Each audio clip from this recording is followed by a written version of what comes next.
Now that Selena and Chris were married, the Quintanillas could once again focus on their music. Selena was ready to take her act beyond Texas. She wanted to share her gifts with the whole world, and she was ready to sing in English. It was important to her that she express herself in her first language too. But turning a Tejano star into an English language superstar would not be easy.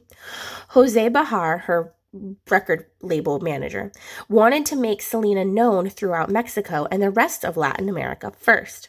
He believed that once she had enough Spanish-speaking fans, record companies would agree to let her make any kind of music she wanted. The timing was perfect. Selena's newest album, Entre a mi mundo, which means Enter My World, was already being played on Mexican radio.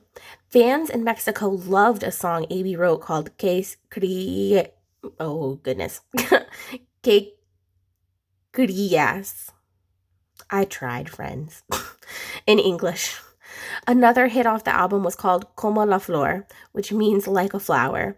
It was quickly a hit throughout Latin America and soon became one of her most popular songs. Jose put together a Mexican tour. Selena was ready, but was Mexico ready to embrace an American woman who had only learned to speak Spanish over the last 9 or 10 years? There was a lot of pressure for Selena to succeed. If the trip didn't go well, her whole family and band would have come all this way for nothing. The first stop was Monterrey, Mexico. Local magazines, television crews, and newspaper reporters were waiting to meet Selena when she arrived. She hugged each and every reporter. She smiled and answered all their questions in the best Spanish she could. When she fumbled with a word, she made up for it by smiling and laughing, like Miss Mathis when she can't say anything right. Though she spoke a different language and was from another country, her warmth and generosity were universal. All the reporters in Monterrey wrote glowing reviews of Selena. One newspaper called her an artist of the people. Reporters loved her dark wavy hair and natural complexion. Most Mexican stars at the time dyed their hair blonde and stayed out of the sun to look as Anglo or white as possible. But Selena was proud of her Mexican heritage. People felt a connection with the young singer. After her success in Mexico, Selena came back to Texas with a new energy. She enrolled in Spanish classes to learn the language better.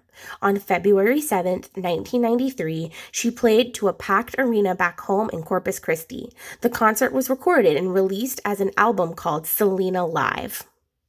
A few months later, Selena was back in Mexico and even more famous than before. She talked with reporters with more confidence. She performed for thousands of Mexican fans. Tejano music acts had never been this successful in Mexico. When she returned to America, Selena performed for almost 60,000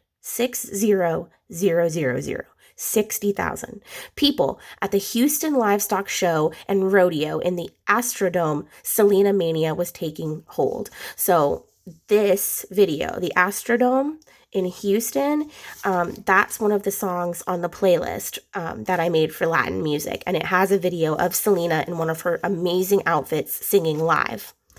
So if you haven't seen that, go check it out. But there was one burning question in Selena's life. Should she tell the world about her marriage to Chris? It had been hard enough for her own family to accept the couple. Would her fans? Many of Selena's fans were young men or teenage girls who liked Selena's sassy, independent attitude. But Selena was tired of secrets, and her fans deserved the truth. There had been rumors about Chris and Selena for months, and it was time to set the record straight. As a gift to Selena, Chris had his friend paint a picture of her face on his guitar. See her face? He started playing it on stage during the concerts. The crowd loved it. They were officially one of the biggest musical couples in the world. At home, their life was just like any other newlywed couple. They moved into a house right next to Abe and Marcella and filled it with their favorite things. One of those things was Pebbles. Selena's dog, not actual rocks. Haha. She loved animals, and Chris loved seeing her happy. This soon led to 4 more dogs, a python, and a giant fish tank headboard for their bed. So she had 5 dogs, which is awesome. She had a python, which is a type of snake, which is also awesome. And Miss Mathis had a snake when I was in school, and a giant fish tank headboard, which is awesome. It was nice to have a permanent home in Corpus Christi after so many years on the bus. She was able to spend more time with Chris and work with local charities. One of her favorites was a program dedicated to keeping kids in school. She knew how important an education was because she had to work so hard to finish hers while traveling with the band.